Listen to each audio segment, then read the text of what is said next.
कृष्ण और राधा अधूरी पूर्णता की कहानी वृंदावन की उस संध्या में, जब यमुना का जल सुनहरी रोशनी में चमक रहा था, बांसुरी की मधुर धुन चारों दिशाओं में बिखर रही थी। पेड़ों की पत्तियां उस स्वर के साथ झूम रही थीं, जैसे सारा प्रकृति ही प्रेम की भाषा बोल रही हो। राधा उस संगीत को सुनते सुनते ठिठक गईं। उनकी आंखों में वही मुस्कान थी जो हर बार कृष्ण की बांसुरी के साथ खिल उठती थी। पर आज कुछ अलग था। धुन में एक विरह की आह थी, जैसे किसी विदाई की तैयारी हो। राधा धीरे धीरे चलकर वहां पहुंची जहां कृष्ण खड़े थे। उनके चरणों के पास मिट्टी में कुछ ताजे पद चिन्ह थे, जैसे वो जाने की राह पर हों। राधा बोली, श्याम, क्या अब तुम वृंदावन को छोड़ जाओगे? कृष्ण ने मुस्कुराकर देखा, पर उनकी आंखों में एक गहराई थी जो शब्दों से परे थी। राधे, मैं कहीं नहीं जा रहा।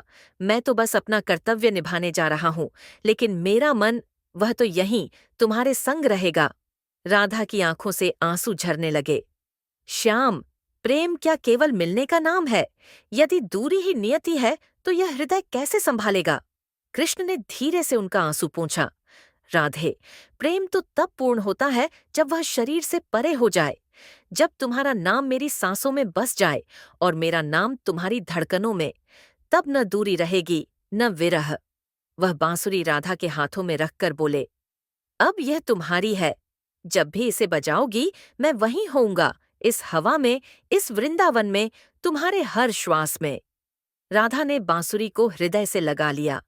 उनकी आंखों से बहते आंसू अब मुस्कान में बदलने लगे, क्योंकि उन्होंने समझ लिया था कि कृष्ण जा तो रहे हैं, पर वास्तव में कभी दूर नहीं होंगे। वह संध्या आज भी वृंदावन की मिट्टी में गूंजती है। कृष्ण की बांसुरी और राधा की मौन प्रार्थना एक दूसरे में विलीन होकर उस प्रेम की कहानी सुनाते हैं जो अधूरी होकर भी सबसे अधिक पूर्ण है। जहाँ प्रेम आत्मा से जन्म ले, वहाँ दूरी भी एक और रूप होती है, मिलन का।